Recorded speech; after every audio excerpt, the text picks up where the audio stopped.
Your business website is your own piece of digital real estate. And like any piece of real estate, there's always a little project or two that you can do to make it better. So let's roll up our sleeves and get to work.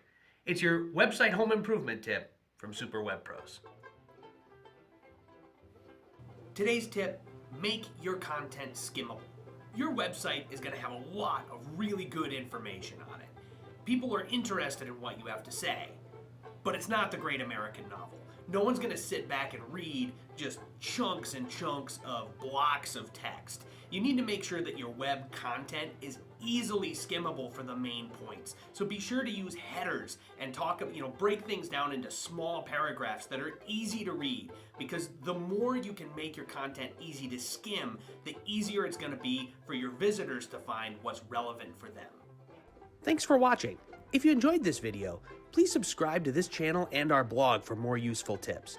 And if you're interested in making your small business website the best it can possibly be, come visit us at superwebpros.com.